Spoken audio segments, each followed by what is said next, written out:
hot down here. That's right. Last night we had a beautiful sea breeze. I'm probably about 10 miles inland, but tonight there is no breeze from the sea. So, And but in about another month or so, we'll probably be looking at the leaves changing and grumping about the oncoming onset of fall and winter. So, right, January. Bring it on. I love it. bring it on. There we go. Well, once upon a time, I worked in a kitchen in this type of weather, so I was a little skinnier and a little younger. It made it a lot easier. For those Anyway, keeping score at home, tonight is the last night of the year that sunset occurs after 8 p.m. Starting tomorrow, it occurs at 7 something and only gets worse from that's here on out. Oh, they see that's bad news already. That's a key thing because you do get a little bit less of that infrared when we get to that point. So we're in the home stretch here. In any event, it's the Mark Vess Museum. Once again, we're going to take a little stroll through some interesting and unusual things. So unless anybody has, John, you have any business to throw in? Or? Well, I guess before we do, we'll just in case, there's a couple of things. One of which is, anyone have any announcements? Like Larry, in your case, maybe you want to talk a little bit for a few minutes before we move on? Yeah. As to our new nifty location. Yeah, just real quick, I have a very exciting announcement. If you haven't heard already, we have found a new venue for our Nebby show. So our Nebby show in March will be held at Castleton Banquet and Events Center in Windham, New Hampshire. It's located just over the Mass state line into New Hampshire off of Route 93. And I signed a contract with them this week. Jerry sent the payment to reserve it for us. And if they like us and we like them, it will be our new venue for years to come, hopefully. Great. Yeah, exactly. Well, that's great. And thanks to the committee, yourself included, Larry, for doing that, because it's a thankless task, but it allows continuity. Yes. And the date looks good. It looks like is the first weekend of March. Everything that we've grown accustomed to. That's truly outstanding. All right, looked it over. It looks like a pretty nice place, and they have dining, which might just be for the functions that they have. But I believe the Google Maps was 49 minutes from Boston, so that's pretty cool. Yeah, it was. It really came down to 2 finalists, and this place beat out the other place by a little bit. It had, it looked, actually it was the least expensive, and also had the closer proximity to an interstate, which is important to some people. And also it beat out the other place for atmosphere. The other place was, what's it called? Hampshire Hills in Milford, and it's an athletic club, but they rent their tennis courts out. They have a double tennis court that they rent out for events. And there's an antique show that's there almost every Sunday during the winter. And they looked pretty attractive as well, but we would have had to change our show to Saturday because the antique show already had all the Sundays booked. So anyway, we got our first choice, and both places, the people I dealt with were very nice. They both seemed to honestly want our business, and you'd be surprised at how many places I called that didn't. Yeah, it's all good. Great. Well, thank you for the hard work and all the effort to the committee and to Larry, and hopefully we'll see the radios flying out of there at our event. Yeah, excellent. And before we jump into Mark's photos, hey Joe, our friend Joe from Michigan, would you be up for?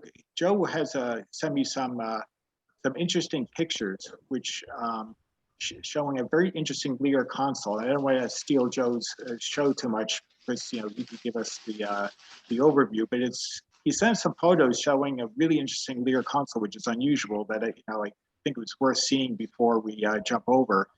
So I'm gonna, if you guys don't mind, sort of like the second part of our meeting, anyways. Anyone has interesting to show or any recent acquisition. So, so Joe, do you want me to show share my screen and you do the narrative about this, or do you want to show your pictures locally? You're on mute there, Joe. Yeah, go ahead and share them. I'm using my phone right now because I'm on the road. Oh, okay. So will you be Yeah. able to, so I can, I'll share my screen and you can do a little walkthrough? Great. Yeah. Well, Yeah, I hello, hope you Joe. guys- We don't see you very often. Usually we see you without video. Yeah, I pop in. Hey, this group is a whole lot better than the Michigan group and a couple of other groups. You got weekly meetings. Learn a whole lot more from you guys. Great. Well, I'll do is let me get myself together here on the pictures. It should be, let me just get this ready for a slideshow. I'll have to do it this way, I guess. Okay, I'm going to share my screen. Hopefully this will work, because unfortunately, for some reason, the pictures won't allow me to advance normally. So I'm going to try and just share my screen. And, Okay. That's weird. 1 second, folks. Just running into some minor technical difficulties here, or just loading up the picture here. In Michigan, is there anything cooler coming back east that we can look forward to? Are you guys roasting up there as well? We are roasting and we are muggy. Oh yeah, don't like the No. Northeast. Yeah, it was 95 yesterday. Everything, all the big storms was, well, I'm near Detroit, like 10 miles north of Detroit. A lot of big storms went through the northern half of the Lower Peninsula. Guy I work with lives up near Traverse City. He said, yeah, we got 4 inches of rain yesterday. Okay, Joe, you were on. Your first little information here, but maybe give us some background. Yeah, so I picked this thing up, I believe 2018, from the Michigan Antique Radio Club. They had an auction there. I picked this up mainly. The interesting piece is that it was supposedly supposed to go to Harry Truman. Neat. And I was like, nothing much was going to get between me and it. It's like, this thing is too cool. If it has the history, it really went there or was supposed to go to him, it'd be great. The information here is all I really know about it. That was the paperwork that when I bought it, this is the guy who said, this is all I know about it. Let's see. Yeah, I guess hop on the next picture. I gotta remember. Sure. Here we go. Yeah, so it's got a wire recorder. I guess from what I know, not many of these things exist, these wire recorders. I have actually got 2 of them. Luckily it just timed out right, where a guy from Chicago had a similar console unit that he picked up during an estate sale, that the lady wanted to convert the cabinet over, wanted to toss out the electronics. He said, I'll take the electronics. You have the cabinet, and they worked out some sort of deal. So supposedly I have a working wire recorder at home that will probably end up replacing this one, because I don't even know the internals of this. It's sat in a barn for years, I guess. Very unusual. Yeah, it is. And looking at all these buttons and they're overloaded buttons, they see this, I guess, for the recorder parts, they see the all these different markings on the buttons. very interesting. You see, like, the stop button, so it must be controlling, I guess, the recorder part. I think so. And then all these start buttons, this is kind of really interesting with these arrows pointing to. Yeah, I think it's way too advanced for its time. It's really neat. I've never seen one before until now. Yeah, there's supposed to be one of these wire recorder units at the Smithsonian. Interesting. Is Yeah, this a headphone jack, do you think, or? I believe that is the probably the input for the microphone, because I got a microphone with it that had a 1/4-inch phono. Interesting. Yeah, it didn't have the typical connection. Comment, please, Oh, sure. I'll move on. Sorry. please. Move on to the next one. I had 2 Webcore wire recorders, and I sold one. I never should have gotten rid of it. These things are rare as hen's teeth, but you see them pop up on each once in a while. So you've actually seen these. So there is more than 3 in existence. Wow. Well, you've got something as rare as you're going to find. Oh yeah, it's a crazy piece. It's really cool. I'll move on to the next picture, but I guess I took it away to see all the recording gear right on top here. Oh yeah. Really interesting. The hard thing will be finding parts if you need it. Yeah, that's when this guy said he had internals, I said, I'll take it. Because I was like, I'm never going to see this again. Yeah, no. I think I have some extra spools of wire if you need them, but they're web cores, but they should be the same.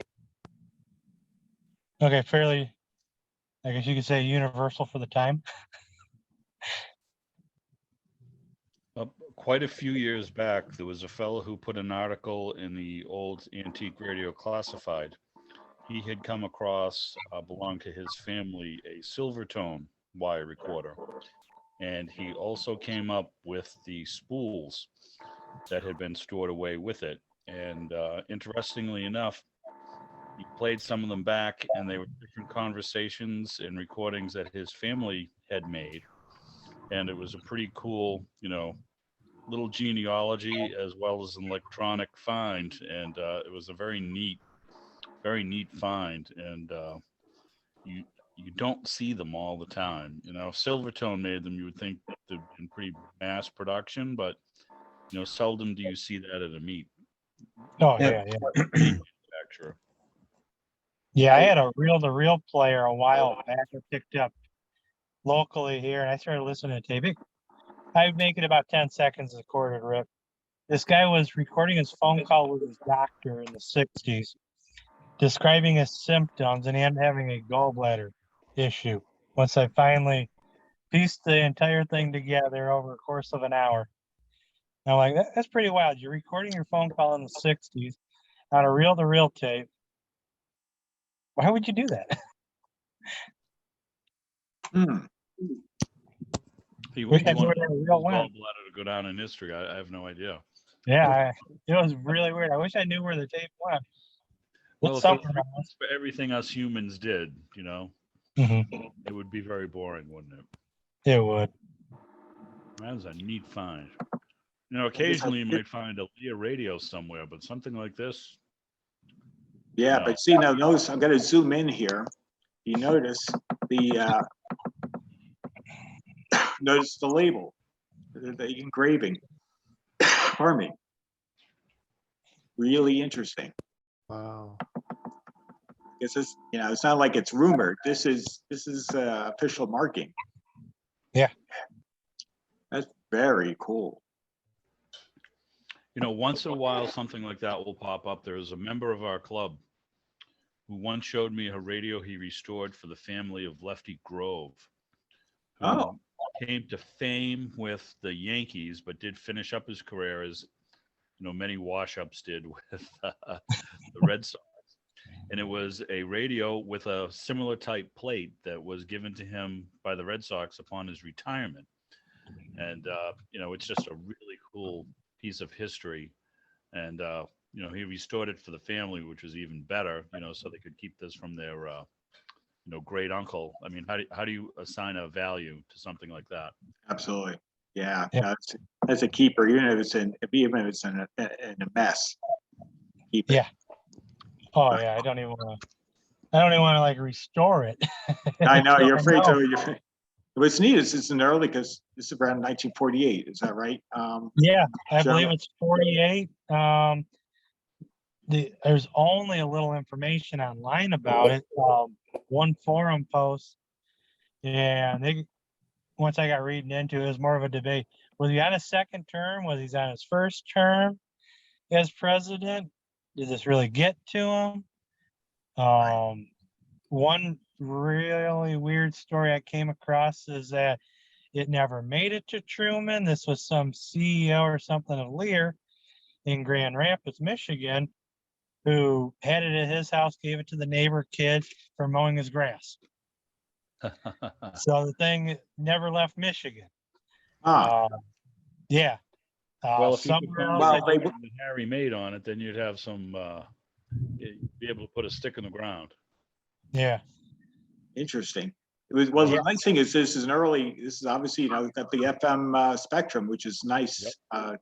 nice Revised benefit, band. so it's. Yeah, that that's- was, I'm surprised they even had FM thought of.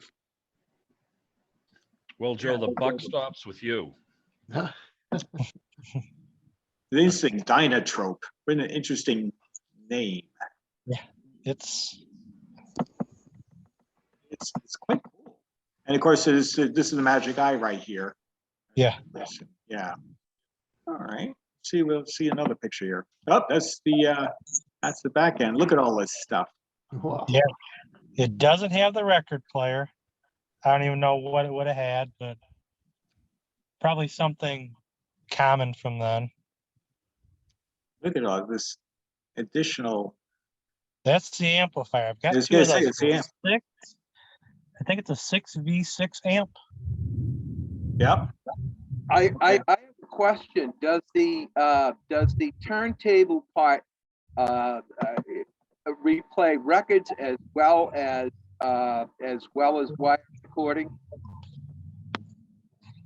In other words, there's a turntable on top of that, Yeah, and I'm wondering if it plays the records. it may. Do you see a place for a tone arm? I'll get close, but it's hard to say. Yeah. I see the motor drive and all that, but I also see a felt covered turntable. Yeah. By golly, if that isn't the sign of a record player, I don't know what is. Because usually they played both, like my web cores. My two web cores had both a turntable and and of course the recorder. And by golly, if I'm not looking at a felt covered turntable, I don't know what it is. Interesting. I don't know, that could just be a spindle for the wire reel. I agree. Yeah. Do I have a picture of it coming up? I think of it. There might be a picture I sent you of it. Oh yeah, I'm good to progress. I was just looking to see whether there'd be some interesting. Yeah. Example, the speaker. It's just 15-inch Jensen. it's a Wow. good sized speaker. Yeah. That's I bet you with the amplifier that would sound pretty good. What an unusual piece. Wow. Let's see. I'll move on to the next photo. See what else we find here. Okay, now here's the amplifier, right? Yeah. That's got to be all of what, 15 watts? Yeah, there it is. Tube layout power amplifier model 8471. Lear Incorporated. You do well to get 10 out of a pair of 6V6s. Ah, okay. There we are. Interesting. Oh. Yeah. Here, I'll go on to the next photo base. Fun to see this. Look it up. Look this up carefully. Actually, I didn't Just looking at what's sitting at the bottom here. Big a gang. The selenium rectifier. Yeah, Oh, yeah. I don't think they're mounted as neatly as they should. No. Actually, there's a red one and a black one. I wonder if one of them might be copper oxide. The black one might be copper oxide. The way to find out, short it out, see if it stinks like rotten eggs. Ah, right. Well, it sounds like Joe hasn't powered this thing up as far as is that true, Joe? I haven't done anything with it.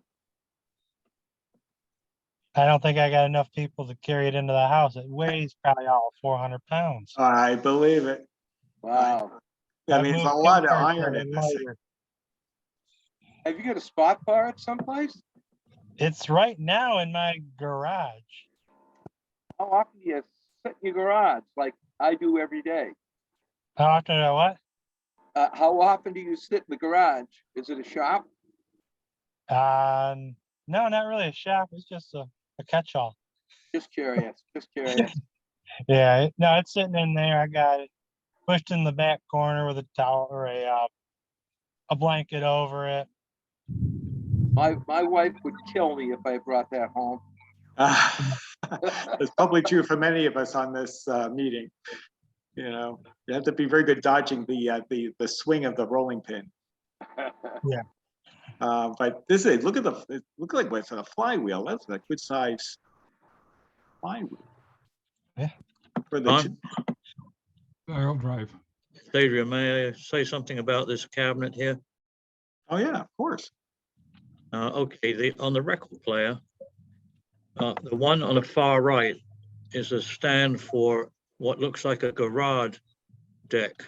The cutout in the top of the plywood looks like it was a garage type thing. The one in the middle, the record player, doesn't belong to that set. I've seen that somewhere before. Oh, they can crack Reason being is, why would you need any kind of an amplifier stuck on the bottom of a turntable when you got a perfectly good amplifier over there with a connector that says phono? And it probably went over to the far right where the turntable was. Well, back in the 50s or late 40s, a magnetic disc basically looked about the size of a 45 RPM record. Only it would you could record magnetic tracks on it. That might be what that mysterious looking little turntable thing is up in the top center. I didn't notice. Am I on? Yeah, I didn't notice the vacant turntable chassis on the right. My bad. right. Joe, Huh. have you been able to find any technical information on this? Nothing. No This thing schematics. is, it's so hard to find anything. Yeah, I believe it. I spent 2 months trying to find information on it, and everything just led to dead ends. Yeah, it may take a continued exhaustive search, maybe across clubs or something, to find somebody that comes out of the woodwork and can actually offer some advice on this. Yeah. If they made so few, you're just, you know, you're almost looking at a custom. Yeah, there is another one that does exist. I came across it. It's in storage of a museum somewhere in Michigan. It looks just like this, has the same wire recorder, and tuner. Those are the only things that they showed in the picture. Oh, so you didn't show the amplifier or anything, Joe? They just had a front picture of it. I see. That's something that's worth trying to find just to see, compare the two. Yeah. Quick question. I'm wondering if there's permeable, slug tuning on the part that long tuner shaft. I wonder if there's any permeability tuning in that for the FM. You see? Don't know. Yeah, no, it's This is the mystery radio. I see a bunch of IFs. That's interesting. Does it have an F? Of course, it has an FM band. It's got Yeah. 320 on the back. Yeah, it has AM, FM only. I didn't see shortwave. Yeah. Other point is the record player that's in there is much older than what should be in there. The one on the right would be, as I said, probably a garage. Oh. Yeah. The rectifiers look like you have several stacked up. The red rectifiers stacked up in series. It's just unusual. I've never seen rectifiers put in series. Really high voltage. Yeah, these are all interesting points. Except that Larry transmitted. Wait, say it again, Hugh? I said, except that Larry's transmitter. Yeah, actually, I have a string of, I think it's 10 fast recovery diodes in the damper circuit, and each one is rated at 1,000 volts. I used to work with 27 megacycle welding, plastic welding machine. They had a 10,000 volt voltage and just one ginormous air-cooled tube to drive it. But it's just interesting, similarities. And my point is, they had the diode rectifiers for the high voltage rectification. We'll move on to the wire recorder again. Get a close up of the innards. I don't think the motor's big enough. Meaning. I'm being funny. It's huge. Oh, okay. You look at the thing; it's ginormous. Yeah, okay. Because I was surprised. I was thinking, well, gee, it looks pretty big to me. You could run an electric drill on that thing. More selenium rectifiers to the left of the motor. Oh yeah, Oh yeah. there she blows. I would say the motor's an AC synchronous motor, though. I didn't mean to do that. Let me get back to the prior picture. Advance a little too quickly. Here we go. I was looking at the label. I was looking to zoom in on the label a little bit more, see if we can read anything. See how close we dare get before the resolution is lost. Yeah, it's hard to read. It's worth a shot. Very interesting. Well, it is confirmed to be Lear, of course, Grand Rapids, Michigan. Yeah. I wonder how many they made. Wouldn't surprise me, it's only a handful. Yeah. Hello. Well, we don't know where the base serial number was. Was it 260? Holy smokes. Yeah, I think the other one I have is probably very close to that number. Very interesting. Oh, here's the speaker. Oh yeah, Jensen. Yeah. That weighs a few pounds right there. Type H.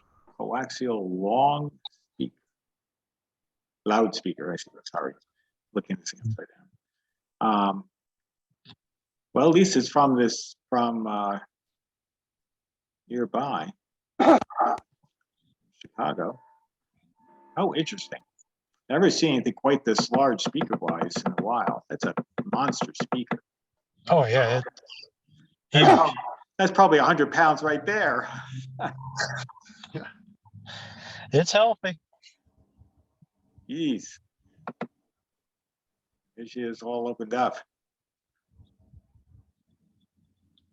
Really cool. I mean, if you could find all the pieces, it looks certainly. Hard part is getting the schematics and everything to try to to even restore this, but look at the cabinet, it's salvageable. I mean, doesn't look to be in decent shape. Obviously, maybe. Yeah, I have all the pieces for it. So it's a complete cabinet, right down to even the knobs or the handles for opening the doors. Yeah, so I mean, that's important to have all those pieces. Yeah. Wow. It's funny. There's a speaker grow cloth behind the red speaker grow cloth. Yeah. Why do you do that? Well, no. I think the original cloth is behind the red stuff. Yeah, it's back there, and that looks nice. Yeah. It's funny. It almost looks like batting. It doesn't even look like cloth. It's It was some weird. type of an acoustical thing. Yeah. Everybody loved the bass response back in those days. I mean, I don't even think that's got a tweeter on it, does it? No, it's just one big speaker. Just It's a coaxial speaker, so the tweeter's built in. It's in the middle. Yeah. You think it has a horn? It's a duplex style.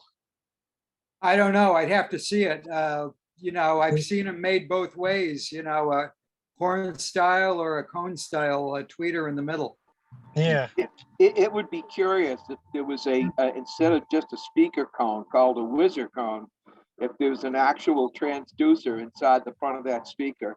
Yeah, I think there is. Otherwise, I don't think they could have called it a coaxial speaker. I mean, they could have, but that term is generally reserved for two separate, fully functional speakers. High frequency and low frequency on the same, and sometimes a mid-range as well, on the same axis. The centers are on the same axis. Anybody ever buy a radio, a big radio console? Probably. At least that's how I've seen them with the passive speakers, the speakers that have no driver. I'm not familiar with them. Yeah, they were resonant speakers or something, but I've seen them a few times over my years. And that obviously could not have such an arrangement. Yeah, from a quick search on Google, just looking up the speaker, it doesn't have the horn in the middle, just a regular cone, but I wonder if it's got a funny looking dust cover. So I wonder if that's sort of like a mesh and it's just got a driver on the back that just sends it through. Usually they had whizzer cones on the speakers, and they call those full range speakers. Yeah. Let's see. Someday I'll look at it. Yeah. No, this is great. And we really appreciate the view here, sending the photos, Joe, because certainly this is a one of a kind. We won't see one of these again, probably, not in this club anytime soon. I get a kick out of the fact that you have to put it on a pallet with a pallet jack to move the thing around. I've never seen a console with a pallet jack. Hey, that made it real easy. When I got it home, I had to sell the old organ mover carts. Yeah. Put it on there. It sat on the cart for at least a year. Wow. Yeah. No, I could believe it. So I can't imagine getting that, without three other guys getting that into the house. Oh yeah. I've moved K parts that way less. I moved a 6 foot. I moved a 6 foot 10-meter transmitter once. Took 5 guys to get it in my garage, and that's why I spoke about the rack that I saw just tonight. It reminded me of that old transmitter. Well, this is great. Thanks, Joe. We really appreciate the close-ups. Oh yeah. It's John, probably the first time it's been seen in 4 years. Sorry, Adrian, just looked up some things, and I believe that it's a 1947 Lear PC-2068 phonograph should be in there, which would use that kind of bass, because the phonograph looks like a standard one as you see today, but it's like a bent arm. So that was probably what was in that cabinet. And what the other thing in the middle is, I don't know. The little turntable thing. Oh, yeah, I know. That was just the wire recorder. That was just the wire spool. Maybe Douglas MacArthur ripped it out after he got fired. There we go. Now we know the rest of the story. That's right. Where's Paul? Oh, fine. All right. Well, I guess what I'll do is I guess, Mark, are you ready to move on in your picture show? Thank you very much, Joe. It's truly. Thanks, Joe. Hey, you're And let me just, before I share my screen, I need to get to the right directory here. Before I share my screen. Come on. To the pictures. And we're ready to go. Just taking a moment to load the photo. All right. Okay, I'm ready to share my screen. You look like you had a power failure there. Sorry? Larry. Oh, Larry's in the dark. He's taking the Bruce Burgess approach here, where we only see where down is limited to a head. You think that there may be a disembodied head floating about in space. Disembodied glasses. I'd have to get up out of my chair and turn on the light. I get you.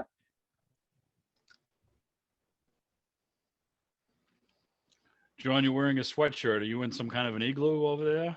No, what it is that my wife, we have the AC on, but she likes it cooler than I like it warm. I'm envious. I mean, I'll be coming by. I'll stop by. I'm afraid I'm a little distance away, but yes. I feel cooler just looking at you. There we go. If you want the full effect here, go like this. I think, so it's all psychological. It's the placebo cooling effect.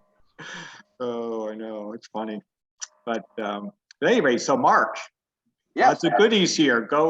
You are on, my friend. I am on. Okay, this is a table that I put together during COVID. I wanted to have something to show for all of my isolation in the workshop for 2 years. And through trading and purchasing and some stuff I had, I built a selection of vintage steam and vintage electric motors. Now, the more primitive looking electric motors go back to the turn of the century. The one dead center with the two green coils, it looks like an Edison type dynamo. That is actually a dynamo that runs a train set. You see the big protrusion on the top. And there would be a gear wheel on top. Actually, I think it's flat belt pulley. So there'd be a large 10, 12-inch flatwood pulley in the top, and that goes with a small flat belt pulley in the front. I have it connected for just demonstration purposes. I let it run by itself. As you know, dynamos will either activate generators. The bright green and bright red motor is one of my favorites. Beautifully done, lots of brass, it looks like a commercial motor. I can't remember all the names, so I'm not even going to try. But that was a nice find. That dates back to 1915, 1920, roughly. Wow. And look at the size of the brushes on the commutator. They're huge. This thing was definitely designed to do some serious work. However, we have to keep in mind that it's a child toy. So let's go, let's start at the bottom of the table. We'll go right around counterclockwise. Okay, right here. Yep, the black motor you see right in front of you is also a motor that would be used with an erector set with a much higher power capability. It's reversible. It has a reversing switch on the back of it. Again, very well built, nice castings. This dates back to, I want to say, the teens. Wow, it's to do with an erector set. Yeah, the erector sets actually came out, from what I understand, right around the turn of the century. And there were a lot of motors like this to power elector set, mechanico, and a bunch of other child's kits. So you can see this has a reduction and a pull, and I think would do quite well with a very heavy erector set build, you know, like the Ferris wheel or something like Yeah. that. Yeah, That well, would, they were built of, heavy duty metal back then too. So you needed something to, to turn some pretty significant weight. and hey, look, no plastic. Now Yeah. let's go to the red motor to the left of this motor. It's bright red, and what a beautiful little motor. You can see it's actually running. It's a single pole, dual pole, split pole, and it has three armature segments. And this also produces some serious power. But you can see in the back, the commutator required assistance from some wire ties from the grocery store to keep them in contact. Very poorly made brushes. But it's all running. Everything here runs. It's all been restored, cleaned by me. Now let's go to the right of the black motor. And these are impulse motors. The way these work, you can see the two coils, the black frame, two coils and a flywheel. And this actually pulls in the armature when it's time to do a stroke. So this gets a power stroke every revolution. There's some brushes in the far left of the motor that also has a directional change, so you can change the direction of the motor. These were popular from the 1800s right through the 1920s and 30s. They were made a long time, and yes, it illustrates magnetic principles quite clearly. Next motor. Cool. To the right. And it's got a red base. All right, this is another impulse motor. Again, I'll start going through these fairly quickly so I'm not repetitive. But this one is from a different manufacturer. It's slightly smaller. And again, it uses the principle of pulling the armature into the coils to produce rotation of the flywheel. Next. First, a quick look at that train. Very nice. Oh, yeah. I had an HO set on the inside of this. This is American Flyer from the 1950s. And I wanted to include the train somehow, some way. So the actual American Flyer is much smaller, has a smaller track than Lionel. Yeah. So I went with that for this. If you just go up, you're going to see a steam engine with motors on top. So the steam cylinder is next to the flywheel, the lowest section, and it's very well done. This is a turn of the century, possibly 1800 steam engine. Cool. Toy. The items you see on top of it, the red item is a generator for model. Excuse me, I'm having a problem here. Steel modeling. In other words, a child's toy motor. The one in the center is a small Ajax, and these were sold by the bazillions from the 1800s until the 1940s. And they're just little motors, and they were very popular because they were so cheap. And the motor on the right, which has phenolic for the end plates, that is a European DC motor that was also used for moving child's toys like erector sets and things like that. Only you can see the Europe very definite look to them all by themselves. They used a lot of phenolic end pieces where the American versions use steel bearings. So You see, it's much smaller form factor too. Yes. And actually, that's probably that's probably 1940s. I want to say maybe even 1950s, that motor right there. There's a little bit more plastics in child's toys and whatnot, so maybe you didn't need quite the heavy duty motor. Right, yeah. And so the steam engine is, all of this is operating, all of this. So to the left, you're almost there, is a gray and red steam engine. Up, go down, you'll see the engine. The left-hand side of your screen there. You can just see the balls. Oh, there we go. Sorry, just trying to navigate. Yeah. There we It's go. confusing. It's a very tightly packed display because I really ended up with too much stuff.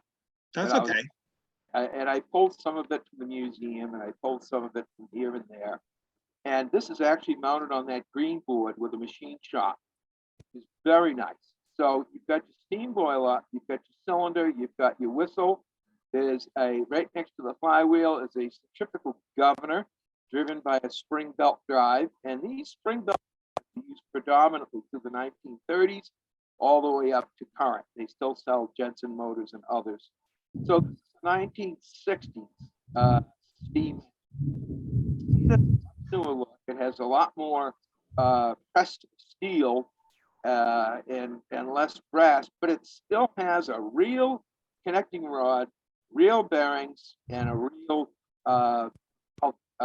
push rod for the steam chest on the left-hand side. Very well functioning stuff. I don't think the modern stuff has the detail or the functionality of these older motors. Now, if you continue up, you'll see a machine shop with drill presses and grinders and all that stuff. Go right. All right, it's blocked in some. Now you're at the top middle. See if you can focus right into that green platform in the top. Okay. And you can see these are all your 1960s toys. There is a grinder, perfect, right there. There is a grinder, there's a drill press, there's a table saw, and we can see another one of those impulse. Oh, yeah. That. And if you look, there's a box on the left with fins on it. These are biomedical equipment compressors. They're diaphragm compressors.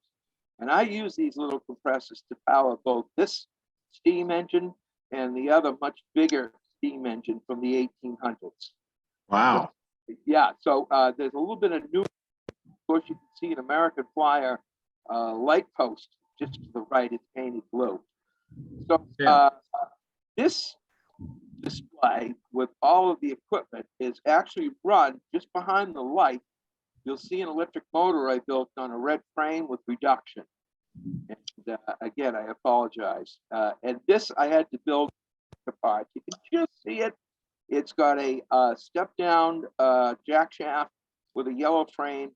And it's got the actual, and you'll see some of those in my pictures, I hope, the actual erectoset motor, which also ran from the turn of the century right up until the 1930s.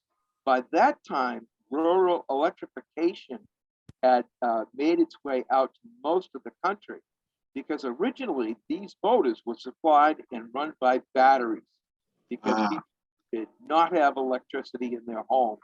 As a matter of fact, most of the motors that you see there ran off of batteries, because AC current simply was not in a lot of the houses in the rural of America. So that's I call it the steam engine table. Oh, that's cool. Yeah, That is- all of those items were restored. A lot of them I bought in pretty bad condition. Oh, stop right there, top left. That is my Yaesu FT1000, which is my current transmitter of interest. And it's 200 watts stock, and it's all on. It has all front panel functions. There's no programmable switches or any of that stuff, which I hate, which is sticking with the FT1000. So on the left-hand side, you can see the control panel, which has a series of 6 rheostats. Every motor has a different voltage. And so every motor has to have a different voltage supply. And I was able to use a realistic speaker driver rheostats, which are quite heavy. And the rheostats you see in the left and right. And that delivers perfect power to every motor all the time. That's neat. Well done and clever. Oh, yeah. Yeah, it's all wired up. I can't say much for my wiring, but I guess it's sort of neat. So we'd love to see these steam engines in running. My ham radio guys have been over, and as well as car guys and what have you. And I'm told frequently that the display, when it's all running and they're sitting next to it, is mesmerizing. That is the word I've heard most often. I believe it. I would. A little eye candy. So absolutely. Yeah. So next, should I move on to the next photo there, Mark? Please and thank you. This is just the, again, this is an insurance picture, and it shows a slightly more recent collection in that the visible V8 motor in the top left, the V8 model, is one of my favorite toys. Boy, I love that. But you can see Oh, sure, that's Renwall. oh yeah, Renwall visible V8. Oh yeah, my brother built one of those. It's awesome.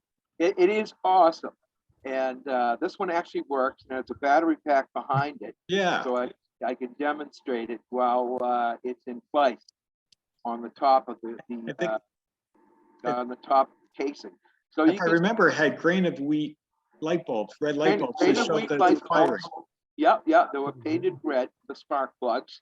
Yeah. And they had little spark plug plastic inserts that look like spark plugs. And if you look on the left, there is my Savior Jesus Christ keeping an eye on the whole in this barn. All right. There we go. Very nice. Gotta have Jesus in your life. If you move down that same exhibit and go in kind of close, you can see there's a television set in the top. And that television set is from the 50s or 40s. And that is actually a television salt and pepper shaker of all things.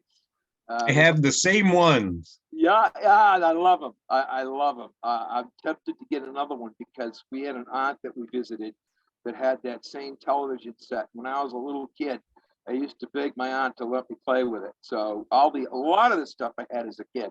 You look at the two cameras on the top shelf. Those are the old hit cameras, and they were sold in comic books. There's one to the far left, and there's two on the right on the first shelf. On the first Top shelf. is Right. The next shelf down, I've got some stuff removed, but that is pencil tube powered hearing aids, along with some vintage TVs and a vintage camera, which were souvenirs from someplace, and they actually show a eight picture slide of each one of the souvenir camera was purchased or projected. So you've got vintage hearing aids, the ones I pulled, playing around with. They are the first applications of the early transistors. And the next shot down is my favorite tubes. I love the older tubes. I love the Arcturus blues that you see. But you can see there's some very old triodes on the left-hand side. There's 4 triodes on the left-hand side that are teens. And boy, I wish I had some earlier tube stuff. There's also a few on the bottom that are pretty early that have I'm trying to think of the tubes, but I can't think of the names. Terrible with names, but vintage tubes, the very first. If you look at the 2 tubes on the left that have the white spots in the middle, the white spot in the middle is the getter to try to keep particulates out of the tube. In other words, I guess it's gases would be absorbed by those 2 white spots inside the tube. And I thought that was very unusual for such an early triode. And of course, they actually, shortly after that, they used the metal getters because they changed over to a heated cathode. Yeah. Down below shows my motor collection, model airplane engine collection. And we've got quite a few there, and I collect only the oldest. Most of these go back to the 1930s or at the latest, the 1940s. So they have a very long cylinder where you can see there's a long stroke, typical of older airplane engines. Nowadays, they appear to be very squat. And in effect, on many motors, the cylinder is only like an inch or less tall because they have a higher compression ratio, they have a shorter stroke, higher RPM. These motors were somewhat limited in their RPM just because of their massive size. I mean, yeah. So you're relying on torque. Yeah, there's many that broke the 7,000 to 8,000 to 10,000 barrier, but I'll guarantee in flight those motors wouldn't last long. No, right. Of course, primitive castings. Sure. So, along the bottom, you're going to see a row of crystal radios, brown one on the left-hand side of the screen that looks like what? It looks like a Bakelite radio. Yeah. And then you got one next to it that's green that has a dial and a gold base. Very basic single transistor, but they did incorporate the resistor and the capacitor into the circuit, which makes it a slightly more advanced crystal radio. The blue is a, I want to call it I know that's a radio brand. It's Fillmore. The blue is a Fillmore from the 1960s or 70s. The red one is from the 1950s. And these are early crystal sets the kids would buy. The rocket that you see in the back is also a crystal set.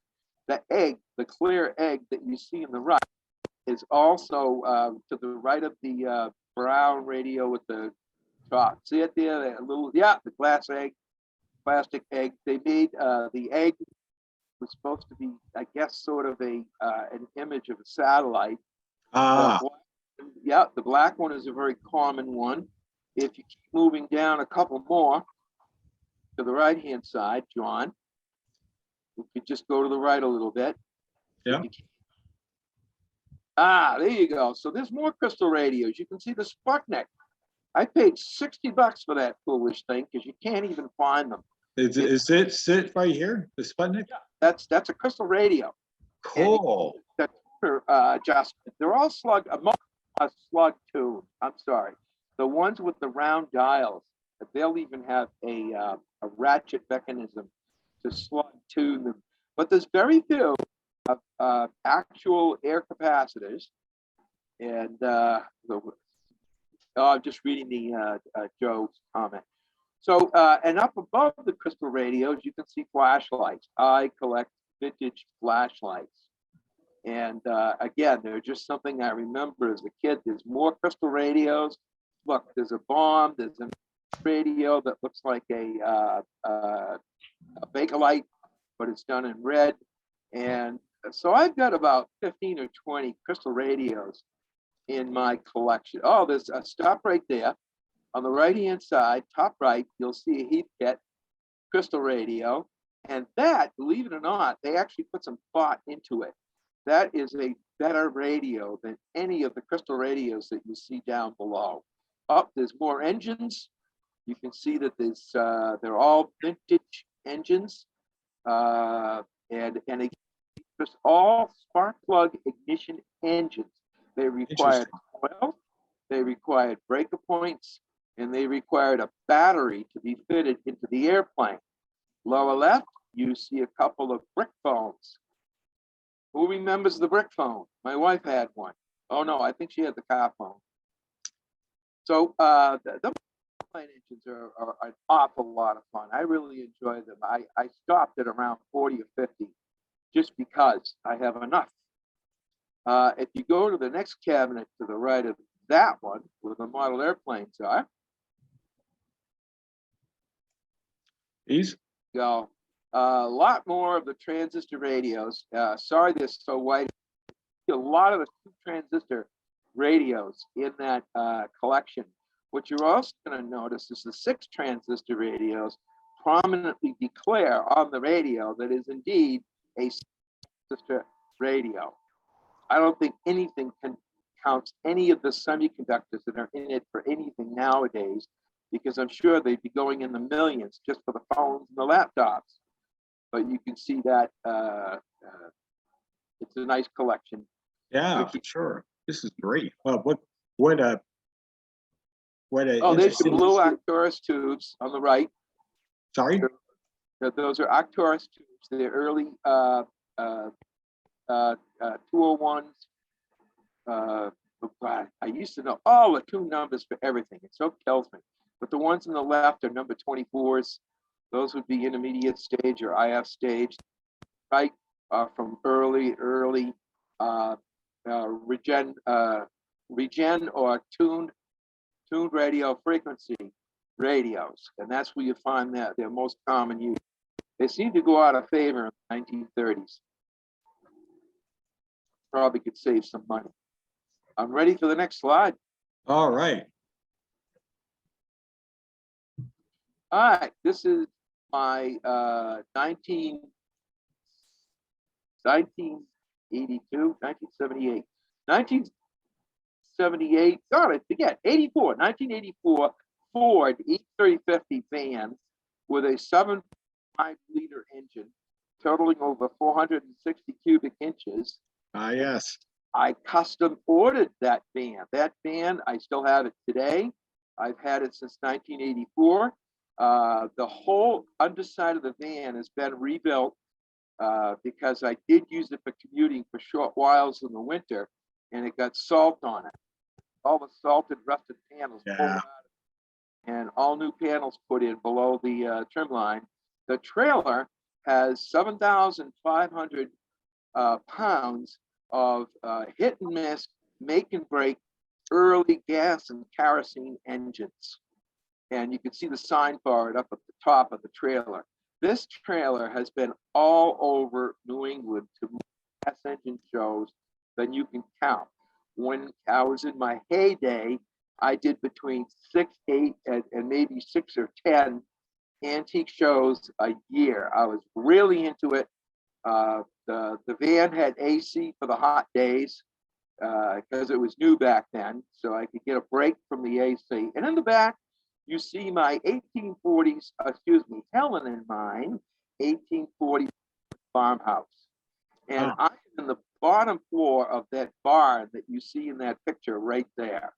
And the top of that barn is the esteemed and famous Museum of Antiquated Technology. Bearings there. But this display got driven all over. I would spend $100, $120 on gas. I cannot imagine. That was paying what, $2.25 a gallon, $1.80 a gallon. Can you imagine what it costs to fill the van, which has 2 gas tanks, and the trailer, nothing less than 4 gas tanks? Can you imagine what it costs to do an antique motor show? Oh gosh. All right. Yeah, So that 460 is a hungry motor with when you're driving a brick. it'll pass anything but a gas station. I'll tell you that right now, without a doubt. It is a beast, and it still runs great to this day. I can't find my heart to sell it. It's been garaged, and so every now and then, it's been 3 years now since I've driven that foolish van, but every now and then I'll service it up, get it going good, make sure the brakes are working, the calipers and all that.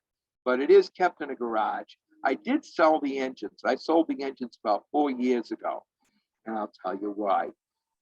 Out in the middle of a field, out in Western Massachusetts, at the Western Massachusetts airport, whatever that airport is out there, it's about 50 acres of the hottest area that you could possibly find without a tree in sight in the actual area. They use it for flea market, like that, and also engine shows. So I would have to spin all those flywheels. I would get all those engines going. I'd have to have them running by 9 o'clock in the morning, because that's when the big rush came in from all the people that go to see the events.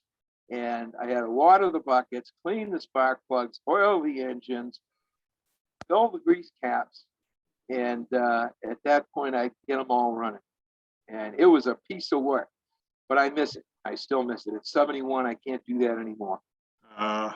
I ran out of steam. I've been looking for a single small hit and miss engine for years, and it seems like the only people who have them have at least 20 of them, and no one will let go of a single one. I just want to be that one individual who only has one.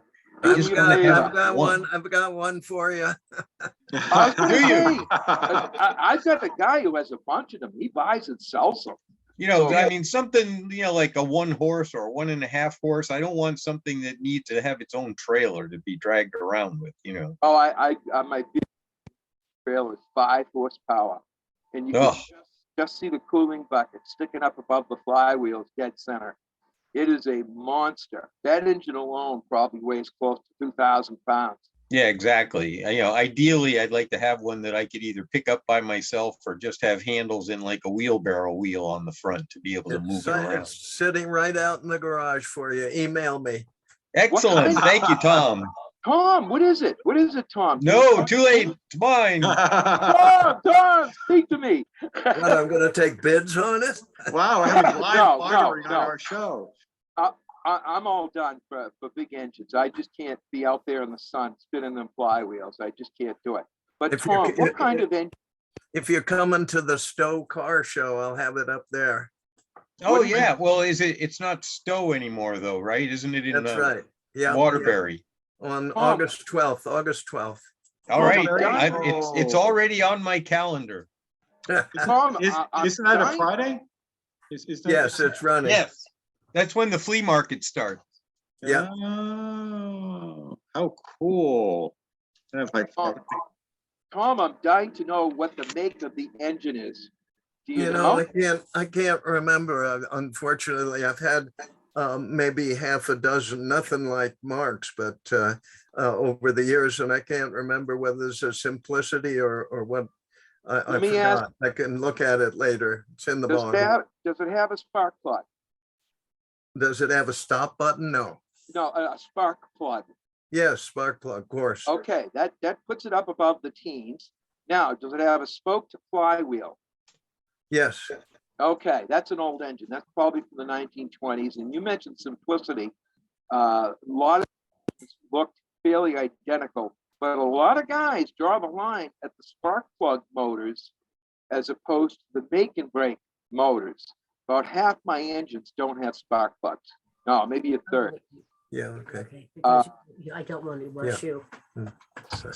Two contacts make and break inside of the cylinder, and mechanics use the spark in the cylinder, and that's called make and break. No spark plug required. And that was your original common method of firing these engines, of operating these engines. They had magnetos or batteries, and a make and break edition with no spark plug, no high voltage coil to worry about, and extremely reliable. I have no doubt, Tom, your engine runs. Well, it's got a magneto, but I think I know it also, I'm pretty sure it also has a spark plug. You got to have something in the cylinder to make the spark to make things go bang.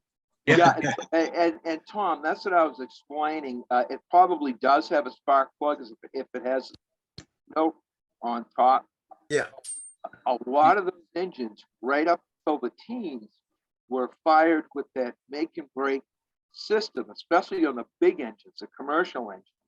You'll see a 300 or a 600 horsepower snow engine with a 25-inch bore, and you won't see any spark. Four-cylinder inline on one common shaft, and all you'll see is these little make and break mechanisms on the side of the cylinder head. No spark plug required. All right, I'm taking up too much time. Tom, go ahead. I'm ready for the next. All right. John. So, Sure.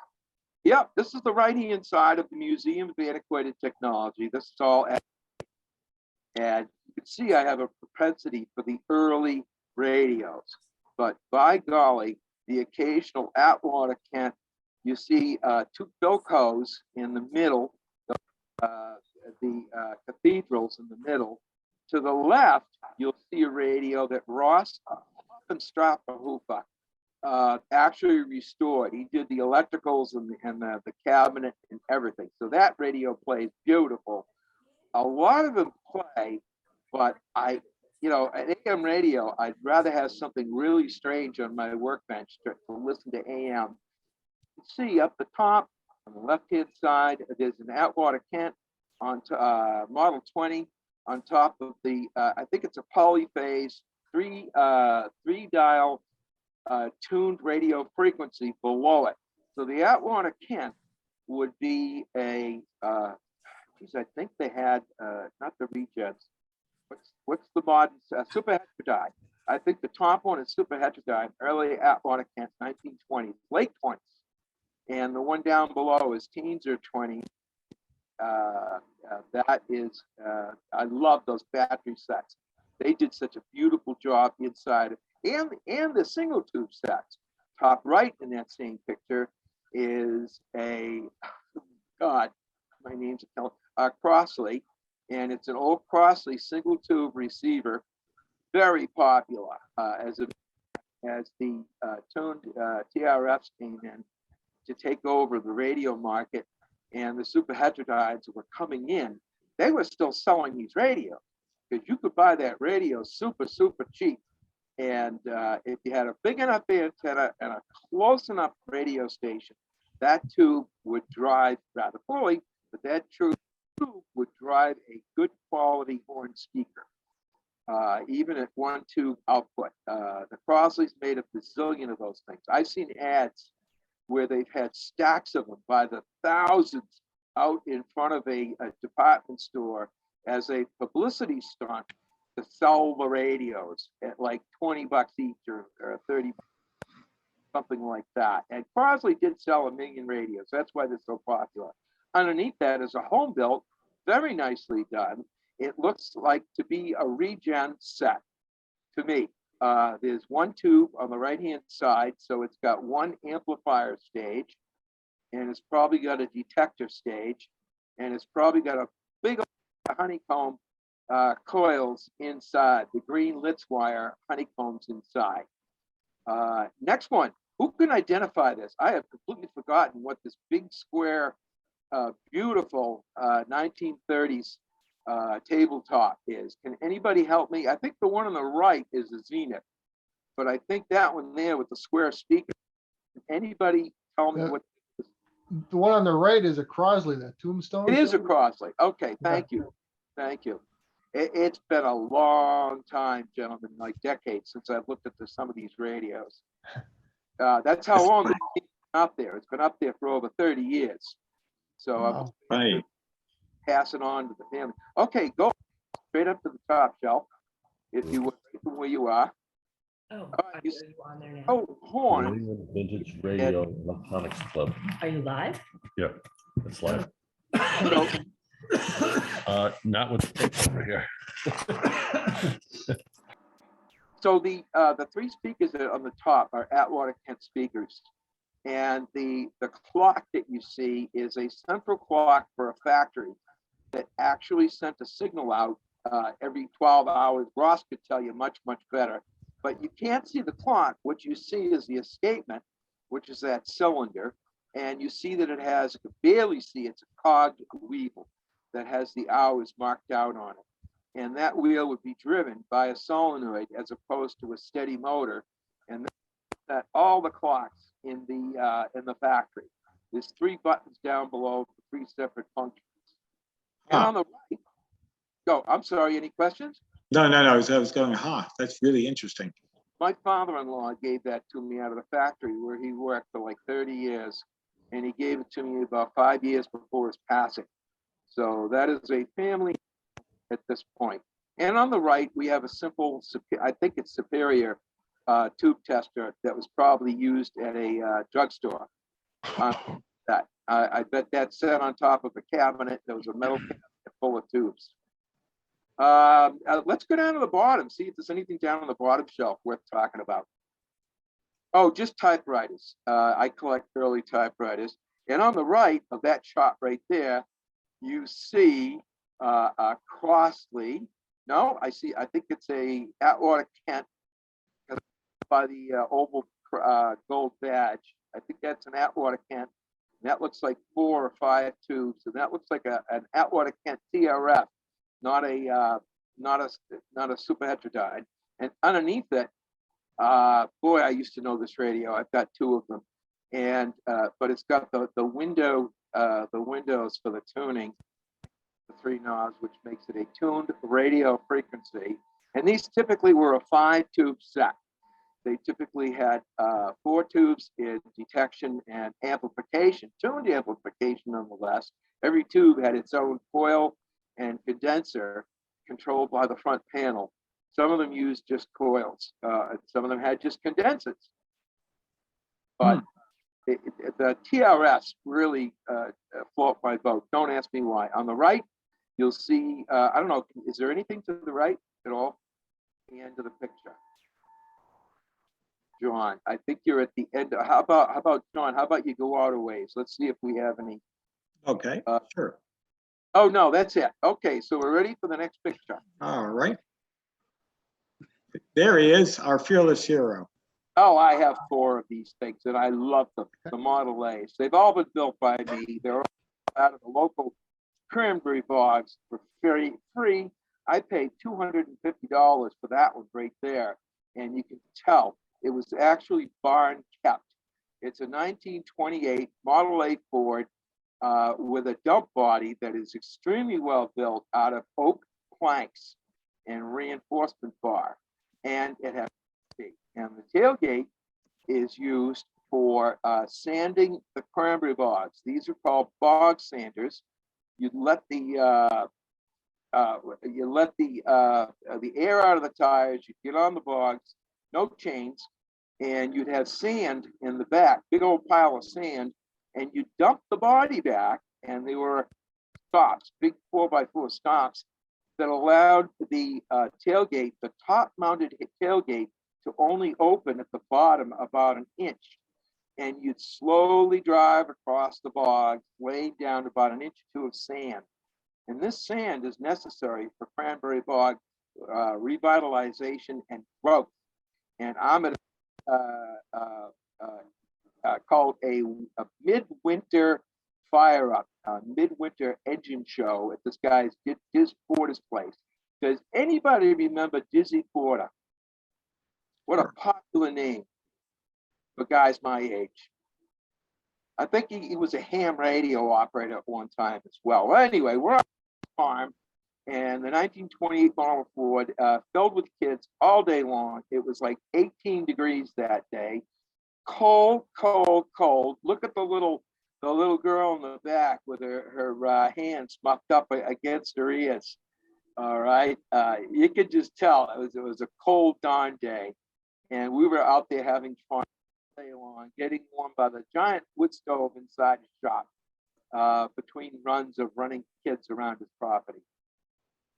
So I have 4 of these. There's 2 of these. One is a 28, the other is a 31.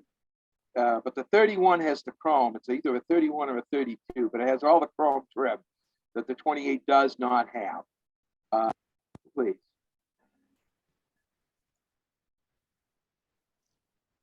Is a front end of it.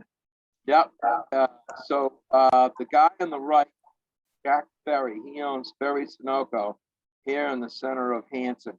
And we have been friends for a number of decades. I want to say maybe 4 decades, 5 decades. We've been friends. And if you could open out the picture a little bit, there's an antique fire engine on the right side. Yeah, as I thought. Yeah, it's either a fire engine or a speedster. I forget which. Might be a speedster because it says Budweiser. Yeah, okay, that's the speedster. There was 2 of those chassis out there, but look at the rear mounted gas tank. I was noticing that right there. Yeah. But all these cars are maintained. I've even kept the front ends greased and the wheel bearings packed and the engine oil changed. And you know what? 4 of these cars, I know I don't run them much, but they're going to be around 100 years from now. Who's going to scrap that car out? I don't think anybody is. I think there'll always be a market for Model A cars and Model T cars. So that's my daily driver for working around the yard. That's awesome. I'm ready for the next pick. This is one of those huge heavy engines I was telling you about. This is 700 pounds of engine that is throttle governed with the heaviest flywheels. You see how the webbing is fairly, and the flywheel is fairly thick from the inside to the outside. This is a generator engine, and this thing was designed to run a generator at a constant speed. But take a look at the magneto on the front. There's that make and break ignition that I was telling you about. You see the linkage with the 2 right-hand side. That's a push rod, and that push rod trips the breaker points, which are connected to the magneto at the exact right moment for the firing of the engine. But remember, it's an oscillating magneto. So you also get the firing point when the magneto oscillates the number of sparks within that motor. She's a heavy one. Oh, I hate starting it. I hated it. It does start, it does run, but on a hot day, it's got such high compression in such a big bore, there's a handle that's in the very rear part to start the damn thing. And, you know, that's. I noticed you took the auxiliary starting method with the Yes. little gas-powered motor with the belt on it there. You're going to see those. There's 4 or 5 of those on this trailer, and they are a lifesaver for engines that may be a little balky to start. I do keep them tuned. I know how to work on these engines. They've all got compression. They've all got systems, and they all ran like all day long. I'd stop in the afternoon to redo the grease cups and fill the oilers. You can see the oiler that is right on top behind the cylinder block, which is that brass circular item. You're gonna have to go up, I think, John. Yeah. All right, that's an oiler, and you'll see those on, if not every single engine that I have on that trailer. And she's a runner, and it's a light plant motor that is designed to run a light plant, probably around 2,000 or 3,000 watts. It was either DC or it was 60 hertz. And the reason I say that is because the flywheels are actually capable of maintaining the RPM of the motor in spite of the fact that it's only a one cylinder. So you do not see the variations in speed that you would see with a engine with flywheels. Next picture, please. All right. And I'm open for questions. This is I'm going to go through these quicker. This is a Fairbanks Morse. This is also a governed engine, which means that it's a 4-stroke, so it fires every other RPM. This has spark plug ignition. And if you look just underneath the cylinder, you can see the spark goes along with it. All right. And this is 3 horsepower. It is a Fairbanks Morse. And this is one of the first engines I got. I'll tell you how long I've had this engine. The paint was still on it. Most of the paint was still on it when I got it. So you can tell how long that engine's been out in the in display weather. They're all never left any of my equipment uncovered, ever. Everything's in a shed, or it has a high quality canvas tarp, which is what these engines have. Sure. There's a tarp, a heavy tarp, a trucker's tarp that runs from front to back with a central spine that keeps them all nice and dry, spring, summer, winter, whatever. Next. I love brakes and Strattons, can you tell? Yes, yeah. These are small 1.5 horsepower engines from the 1940s or 50s. Now, the reason I say 50s is because they went to an aluminum engine in the late 50s, and these are all, every bit of this motor is cast iron except for the carburetor and the tank, and of course the air filter on top. And I would bring them to an engine meet, put them pop away, and sure enough, the kids were mostly impressed with the small engines. And I had kids that built several small engines. I had so many parts. So I've gifted a number of those to people. I've probably given about 20 of these engines away. I had so many, but I still have those too. Those are cool. Aren't they cool looking? Next, and they're all cast iron or steel. Oh, repeat, and this is the section we've already seen again. Right. The predominance of 2 transistor radios versus the 6 transistor radios. Yeah, you can see the 6 right here. Yep. Here's a 2, that red one with the chrome on the left-hand side with the ivory red frame. That's 2 transistor. I have 4 of those, and those are carpet. And I love that they get a clear see-through. It's called reverse painted top panel.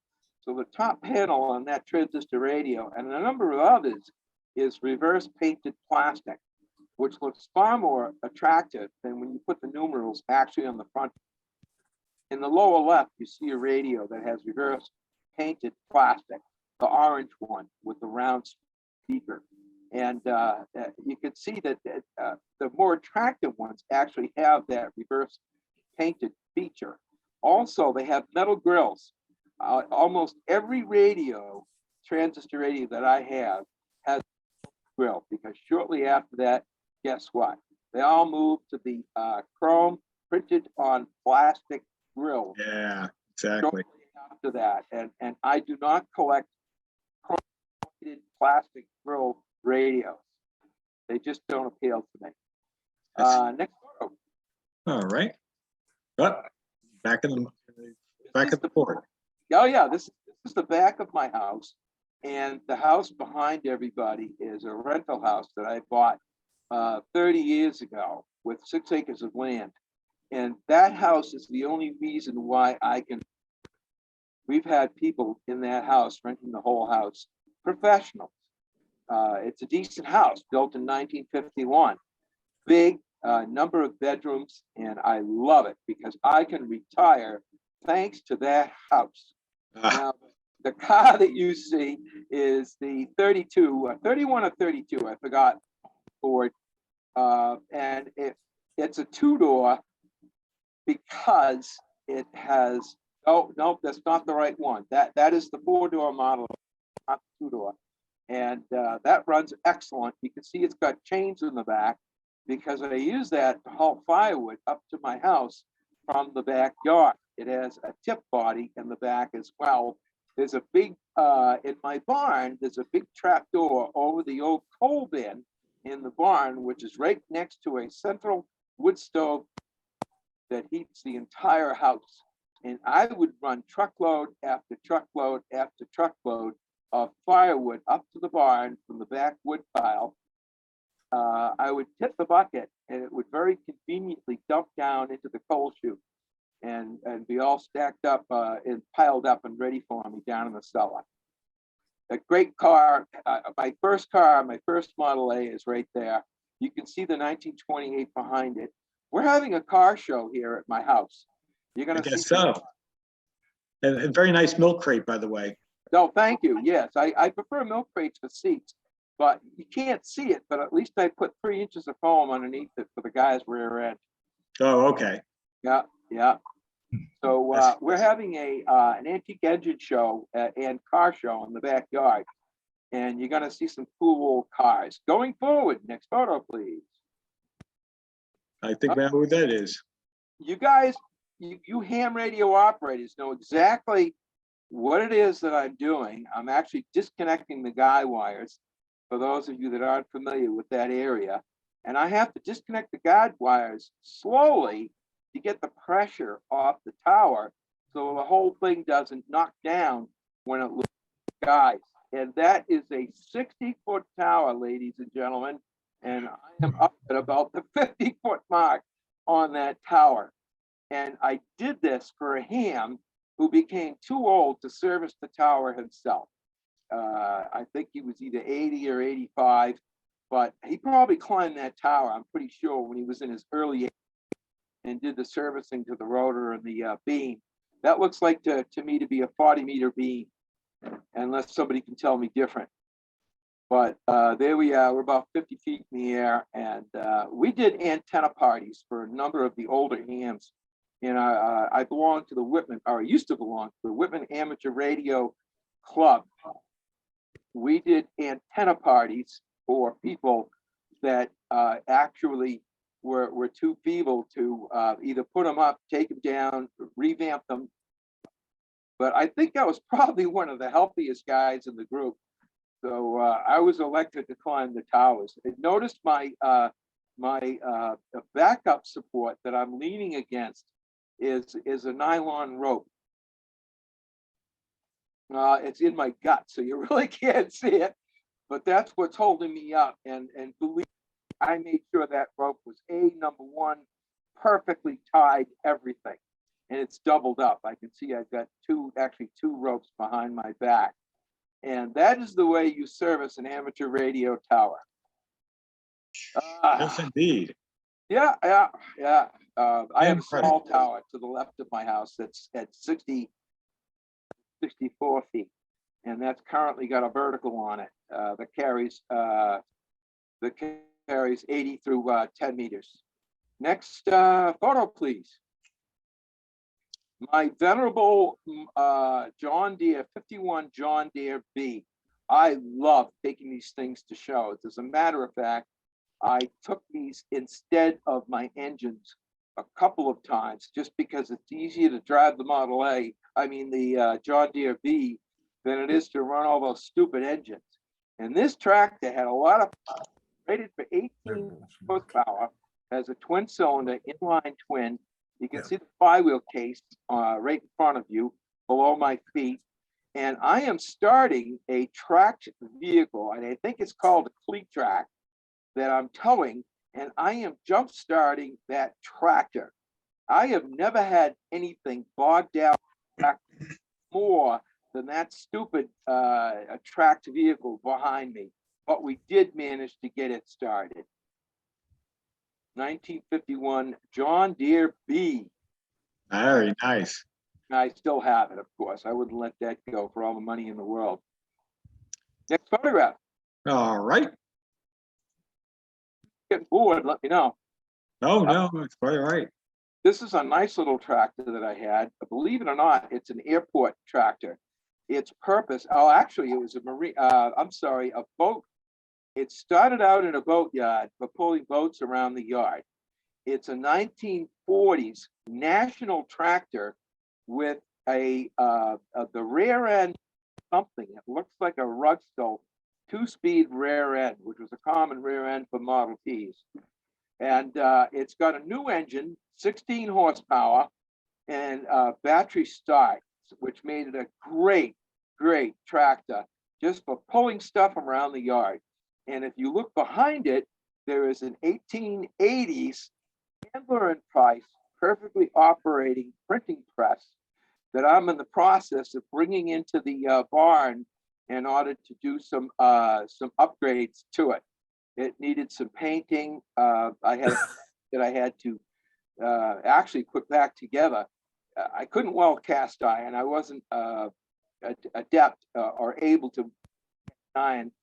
So I did a couple of the most beautiful high strength Allen head machine screws that went down into that cast iron. Has anybody ever tried to tap 2 inches of cast iron before? Took me a day to get the holes punched and the repair made. But I actually ended up selling it to a guy who is a printer who uses it for wedding invitations, because the newer print press don't do embossed. These will do a beautiful job of embossed wedding invitations, embossed parties. Anytime you need embossed printing, this is what you need, an 1880s Chandler and Price Cool. press. And yes, I had it operating in the barn. And yes, I actually did a broadsheet, which is encompassing all the type area, where I would do a broadsheet about a guy going fishing. And I loved that. I had no place to put it. I tried to make arrangements to put it up in the barn, but there's no way that 170-year-old, 200-year-old barn, 170-year-old barn is going to take the weight. I had to joist the crap out of it and put in lally columns. But I did have it at my old barn at my previous house. Next photograph, please. Sure, this got to weigh in, what, about 300, 400, 500 pounds? Oh, more money. I'd say more like 700. Wow. And you can see the nice little trailer that I made for it is flat tire. Those tires were so old on that thing, they rotted. Oh yeah, I see that. Look at the back. It still drove around the yard just fine. There's no air in it. Wow. But the tire is so rock hard now. Yeah. And this is just another picture of the trailer with the cover up. You can see the canvas top and a sign.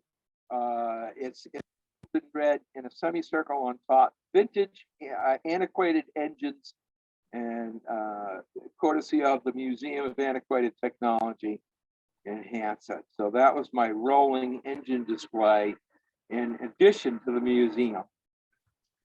Cool. Cool. Up. Look at it, radio classified, antique radio classified. Many of us remember the older radio shows. This is my genre, where I came from. And I made, I think my most I made was like $750 on 3 tables at the and I forget, this is the Brooklyn show.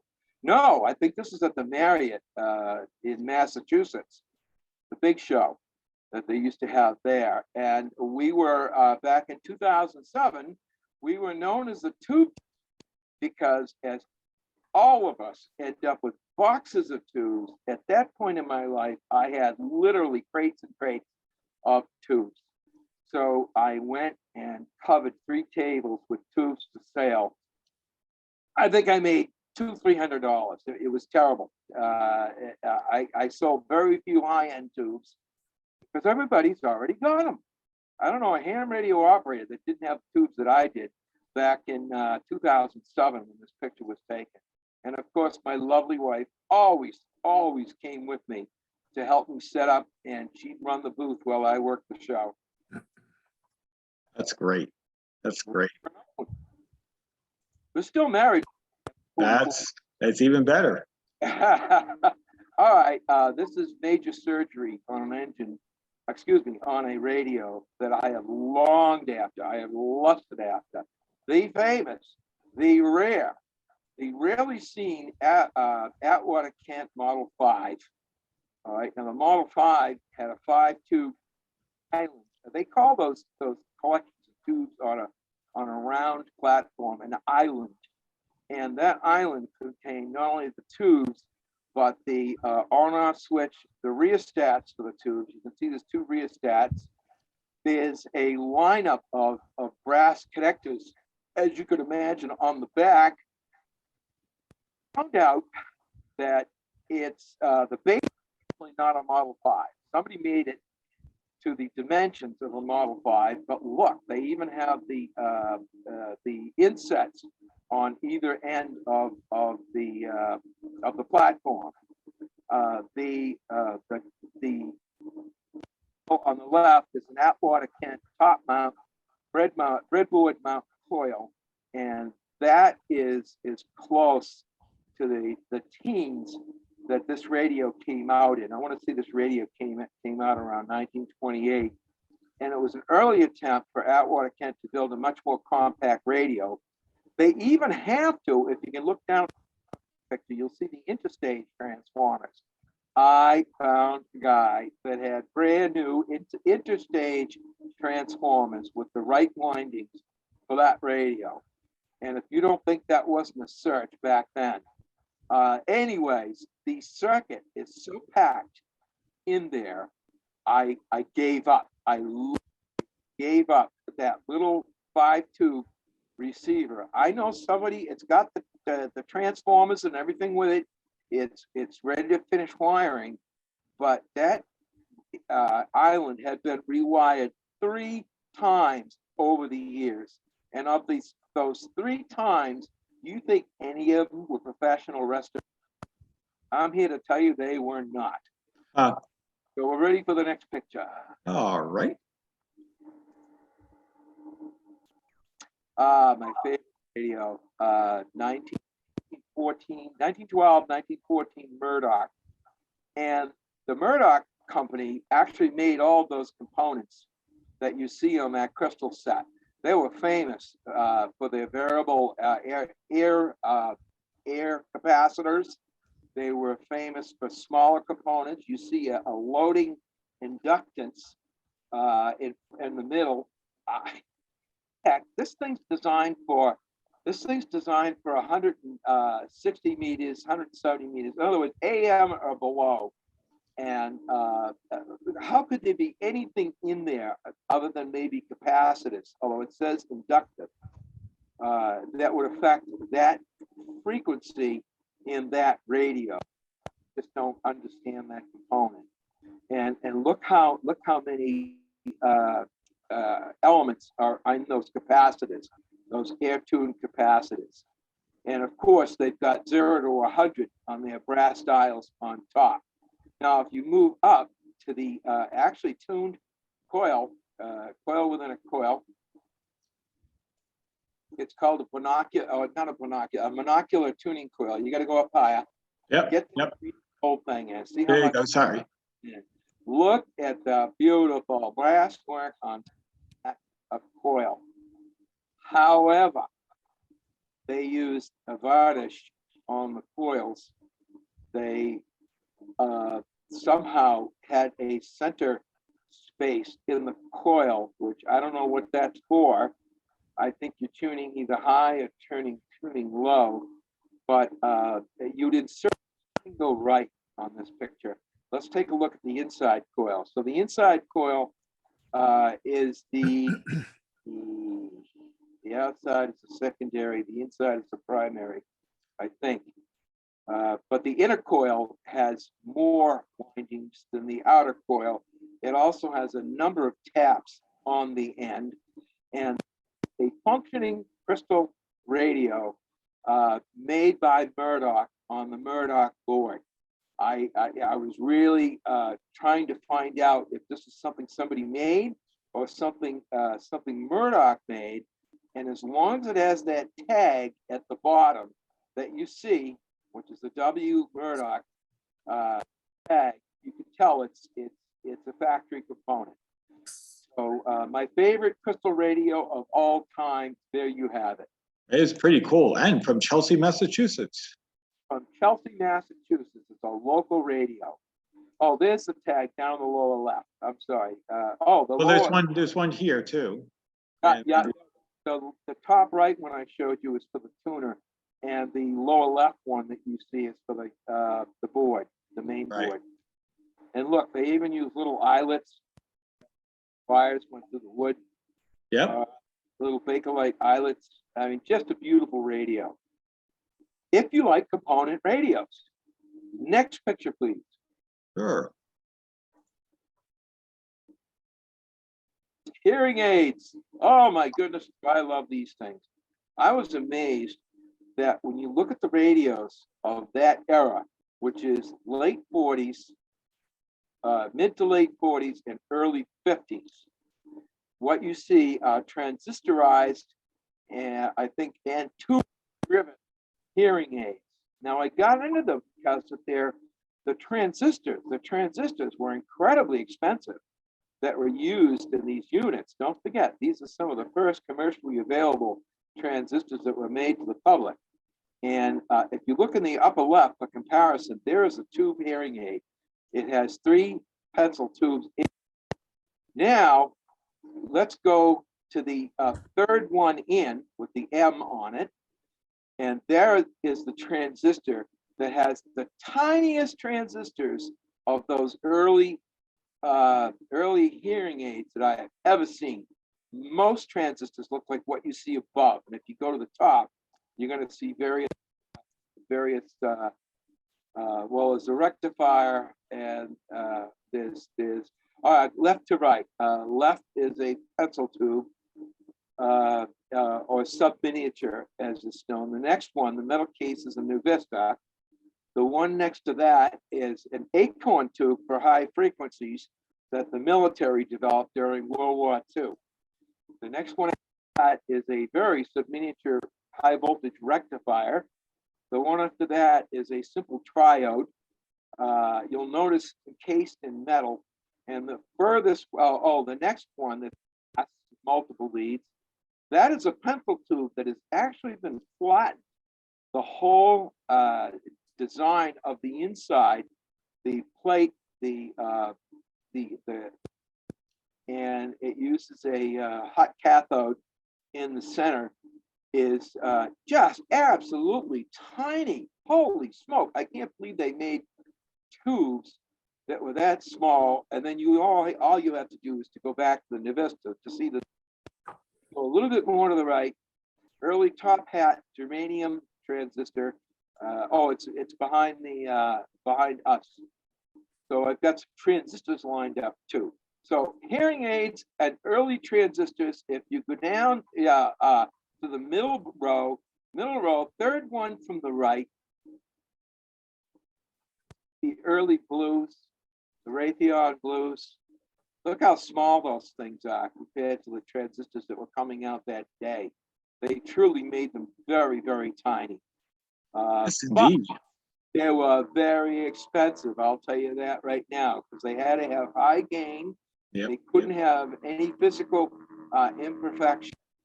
In other words, they had to be shock resistant as well as the size, and of course they were very expensive to make. They're pretty much handmade at that point in time. You'd see operators with tweezers and microscopes or magnifying glasses on a transistor assembly line. Next photo. Close. Look at the Raytheons. What's interesting is that the Raytheon on the right has a substantial size to it, where the two on the left, this is a 5 transistor hearing aid, Bell-tone model F. I guess I can say what it is for sure because I see it. And there were transformers. Look at those tiny, tiny transformers on the left-hand side and the top center. Actually, there's two. No, actually, the microphone is on the right-hand side, top right. But look at the little tiny transistor, top center, transformer, and look at the little tiny transformer on the left-hand side. I'm sorry, there's your microphone. Look at the 2 silver transistor below the blue Raytheon. 2 solid. Those things are what? The size of a pencil lead, maybe a little bit bigger. I want to say, I don't know if you know the metric system, but I want to say they're about 4 or 5 millimeters across and about 6 millimeters tall. Absolutely tiny. You don't see these transistors this small in anything but a hearing aid. Not in radios, not in other equipment, except that they might appear in early vintage commercial electronics. But these tubing, these hearing aids, don't forget, they went up for a lot of money. They went for hundreds of dollars. That's back in 1950s currency. So 1950s hearing aid was with 5 transistors, 2 transformers, a microphone, and an audio transformer. That's the one on the top right-hand side, I believe, that's shielded, is the first audio transistor. I probably did too much. Hope you enjoyed that, but I could be less specific if you like. No, that's okay. That's quite all right. Okay, all right. Next photograph. More hearing aids. Look in the lower stop right there. Go to the lower right-hand side one. Look at the CK7. I think there's CK718s. Yeah. The very first transistors put together with, of all things, epoxy that is epoxied around the junction, the main the transistor, and then you see this glass insulator at the bottom. I believe it's glass. As I remember, I scratched it once, and it was not clear plastic; it was glass. So you could tell the work went in those CK718s. They manufactured those for decades, and you could buy after CK718s were in production for quite a while. The Raytheons, they eventually were found markets for the transistors that didn't make the cut, and these transistors were produced at several levels of efficiency and gain, as well as you had the non-performers. They were still amplifiers sold to all the hobbyists. And the next one to it is another Raytheon with miniature CKs and very collectible hearing aid. We like cracking the case. Excuse me. We love the case on a hearing aid, us collectors, and seeing the blues of the Raytheon CKs. The one next to it, again, it's a 3-stage with a gold microphone. It's a 3-stage that uses CK transistors. You can see 2 of them in the lower right. And then you see the third one that is parallel to the back of those. So you see a group of 3 early CK handmade transistors. The very beginning of the solid revolution. Now go up one. I've got one more to show you. You'll see it's got round transistors right there. That top one. All right. I believe that's a Zenith, and those are early glass tube transistors.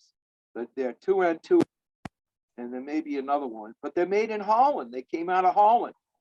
And everybody was trying to make transistors back then. Holland came out with a series of glass tube transistors. They're glass, they're filled with a gelatinous heat conductive thermal paste. So actually the ones that I cleaned up, you could actually still see the junction through the clear thermal paste that's inside them. And I did that in my transistor collection. I stripped a number of those transistors just so you could see, yep, they really had a junction with a glass tube, like little test tubes. And I think that is totally cool. Very cool transistor. They were for a short while, I want to say maybe 4 or 5 years tops. And they were quickly outclassed with transistors coming out of the United States. Next picture. Hey, Mark, maybe as we're approaching 9 o'clock. Oh, I'm good. I'm thinking that, I'm wondering if. We didn't get the other guy. We didn't let Tom in. We didn't Oh, that's have- okay. We can catch Tom in the next round. John, Tom here. If you could give me 30 seconds, I just want to show Noah the engine that I have. He Oh, seemed sure. to be interested in it. After my you're done, gosh. after you're done, Mark. I'm done. I'm finished. Again, you can see this is a 3-stage hearing aid. And look at the way they laid them out. The transistors were so big, they had to take up major real estate just Yeah. to fit those puppies in there. They're For like sure. 3/8 of an inch by a 1/4 inch. They're They're huge. big. They're huge, but that's what you had back in. This would be actually, this is an early one. This is 51, 53. Cool. That is Very neat. early hearing aid. That is And neat. I am done for the night, everybody. I was hoping to see more of Tom's pictures, but as I usually do, I got carried away. I No, apologize. that's quite all right. Mark, your stuff is so mind-boggling. It's just great. I love looking at those little transistors. Yeah. Don't this is- don't miss a single thing for next time, because I want you to start right where you are here and tell us about them. I never thought of hearing aids as being really historic items, and you've really shown me that. I love it. Yeah. Yeah. Mark, do you have any hearing aids that are built into a pair of glasses? I have a hearing Yeah, aid. I that's do in- not. And I'll Okay. tell you what, I do not. Those came out in the 60s. Okay. And even the 1970s. The reason I collect hearing aids, because it's what's called first application tech. The first application technology for transistors was hearing aids. And let me tell you, those transistors cost a lot of money. They were probably, what, $75 a piece back in 1953? Just to give you an idea. All right. I believe it. I never knew that, Mark. That's a wonderful, wonderful piece of history. It Yeah. makes a lot of sense because that's a big market and people are paying big money for it. Yeah. If it was transistor radios, they wouldn't be paying as much. Well, Yeah, it's true. and I'm wondering if the 2-transistor radio was a result of the cost of transistors, or if it's a result of the taxation of the United States preventing the saturation of cheap transistor radios in America. I've heard 2 stories. Yeah, I don't know what the frequency response of those early transistors were. Maybe they could only do very low frequency like audio. You would be amazed. You would be amazed. I have several operating hearing aids like that have the earliest transistors in them. I even found the appropriate batteries. Believe it or not, you can still buy the batteries because they obviously go to something else. And they are clear, crisp. You can hear the whole room. You can hear fans on electric equipment in this barn. You cannot hear with your naked ears with good hearing. Wow. They are, I want to say, hundreds times amplification, where the tubes only had far less than. I'm sorry, I can't think of what the amplification of the early pencil tubes was, but I know it was pretty minute. Talking milliwatts here. Yeah. And milliwatts drives an earphone just fine. There's nothing wrong with that. Push-pull hadn't come out yet. These devices used single drive transistors. I'm done. I'm sorry. I love to talk. Oh, that's quite all right. Let me, Tom, why don't we, I'd love to see Tom's engine. Ooh, That's one just- 3/4 that's horse. fun. So it's a 29 economy. I was right about that. Okay. And Oh, that's cool. I just ran out to the barn to take a picture of it for Noah. I don't know if it's gonna show up, but I gotta show it right on my phone. We'll see if we can get it to. Nice. Oh, yes. Ooh, very nice. Now, reason about the number of spokes in the flywheel is because as the years passed by, the engines, it was easier to cast the plate. They call them dish plate, dinner plate flywheels with the 3 holes. The 3 holes are to relieve the tremendous amount of stress when those wheels are cast. Ah, Had to have, nice. and eventually they became solid oh, flywheels. interesting. And you see the magneto, that is a Wyco pulse magneto with a spark plug. Now the Wyco pulse magneto, all it had was a series of magnets inside and a core of laminations. So the magnets had laminations, and the striker or had laminations, and you would pull that armature away, which would develop about 50 volts, which would then go to the spark coil that's built into the magneto, and this would produce a healthy spark to the spark plug. So it's an impulse mag. It only fires when the engine wants it to. Yep. Thank you Hence, for that. hence the hit and miss. Hence the hit and miss. Also, the impulse mag would actually impulse when the engine was under load. So it would go clack, clack, clack, clack, clack, clack at the speed of RPM that the engine ran. And whereas a rotary magneto would be totally silent. Made a racket. But they were very dependable. Wyco mag, nice engine, 1.5 horse. Say All one- right. I'll be up there next Friday. Oh, that's great. I love it. I love it. I miss my engines. I really do. But I am not moving a chunk of iron at 71 years old like I used to. I don't blame you. It's I'm a not tall doing it order. at 67 very well either, but I'm willing to give it a try for at least one of these. Oh, yeah. Yeah. I have a cast iron, just 4-stroke, probably 61 Briggs and Stratton 6-horse motor that's just mounted to a couple of 4x4s only because I can't find a hit and miss. So I put one of my old Briggs and Stratton cast iron ones on there, and it's nowhere near as interesting, but I fool and fiddle with the carb to see how low the RPMs I can get on it to just have it chunk along. So Noah, it's pretty heavy, Noah. I don't know. I know. John, my bottom price on it has got to be 300. Yep, that's fine. Okay. that's a fair price. Let me give you a phone number, my mobile phone, so when you get there, you can call me. Is that okay, John? Sure. If it's okay with our Mr. Moderator, it's fine. Oh, by me. absolutely. Please Okay. do. Go ahead. You can, if you want to put it in the chat, or you want to give it verbally right here, that's absolutely fine. Okay, mobile phone 802-989-0822. Great. And I'll either stick it in the back of my Tahoe or I'll put it on a trailer. Excellent. We're following in your footsteps there, Mark. playing one-lungers. That's awesome. Thank you very much. Well, this was a great meeting we covered a wide variety of neat electronics, old engines, rare radios, the whole gamut. So it's quite an interesting show tonight, and we ran a little bit late, but that was fun, guys.